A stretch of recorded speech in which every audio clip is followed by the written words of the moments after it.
Banum di lingkungan NU, namanya Jatman.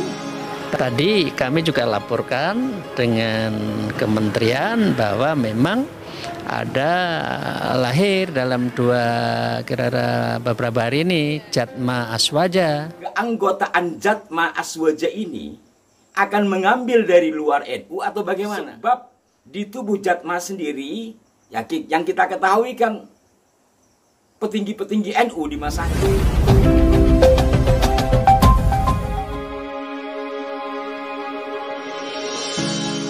Assalamualaikum warahmatullahi wabarakatuh. Salam jumpa, salam sejahtera untuk Anda semua. Salam persaudaraan dari kami Arah 9 Channel. Di remang malam suasana alam Madura kami menyapa Anda. Dan kembali kami akan mengulas tentang Jatman yang kehilangan N-nya. Ya, masih menjadi unek-unek di hati saya, mungkin juga sebagian dari Anda. Kok bisa Jatman hilang N-nya? Ya, walaupun ini tentu dua organisasi yang berbeda, namun di antara kita sudah sangat paham lah kenapa hal itu terjadi, ada apa latar belakangnya, dan seterusnya. Untuk edisi kali ini, saya akan putarkan pernyataan resmi dari Ketua Jatman terpilih, yakni Ki Haji Ali Maskur Musa berikut ini. Banum di lingkungan NU, namanya Jatman, dan Jatman ini adalah sesuatu organisasi yang tidak ada masalah dari sisi hukum. Jadi dengan demikian Jatman sejak tahun 57 sampai sekarang adalah tegak lurus di bawah kepemimpinan dan organisasi di bawah Banum di lingkungan PBNU. Tadi kami juga laporkan dengan kementerian bahwa memang ada lahir dalam kira-kira beberapa hari ini Jatma Aswaja, dan beliau mengatakan tidak ada hubungan antara Jatma Aswaja dengan Jatman. Kalau yang NU, yang menjadi Banum NU, ya tegak lurus namanya Jatman. Kami bersyukur bahwa beliau menyatakan bahwa yang Banum di lingkungan Nahdlatul Ulama adalah Jatman. Ya, sedangkan yang Jatma Aswaja tidak ada hubungannya dengan Nahdlatul Ulama. Ya, organisasi Tarekoh resmi An-Nahdliyah hanya satu. Sedangkan yang Jatma Aswaja tidak ada hubungannya dengan Nahdlatul Ulama. Di label resmi An-Nahdliyah hanya satu. Maka dengan demikian sesungguhnya tidak ada lagi permasalahan di lingkungan Tarekoh. Ya, organisasi Tarekoh di lingkungan Nahdlatul Ulama. Ya, jadi ini Jatman. Nah, jelas apa yang disampaikan oleh beliau, ya, karena memang beliau orang yang sangat lembut, tetapi intinya itu sangat tegas bahwa jamaiyah atau organisasi ketorikohan yang benar-benar berada di bawah Nahdlatul Ulama hanyalah Jatman, yang lain tentu bukan. Ya, termasuk Jatmi, walaupun nampaknya Jatmi lebih dulu ada, dan apalagi Jatman yang hilang N-nya ini.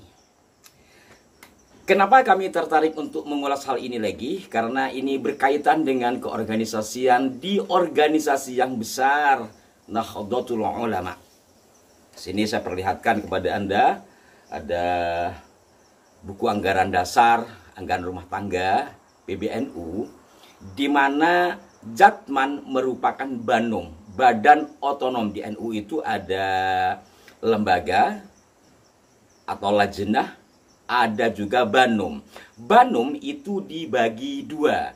Ada berbasis usia seperti Fatayat, Ansor, Muslimat.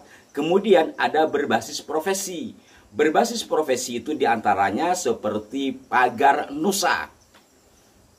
Pengertian profesi di sini bukan pekerjaan ya, tapi keahlian atau satu hal yang melekat dalam kemampuan atau kekhasan pada diri seseorang atau kelompok. Termasuk juga diantaranya ahlut tariqah yang diwadahi di dalam Badan Otonom Nahdlatul Ulama yang diberi nama Jam'iyah Ahlut Tariqah Al-Mu'tabarah An-Nahdiyah. Intinya apa yang ingin kami sampaikan dari hal ini? Ini sekedar urun rembuk saja, bukan menggurui ya.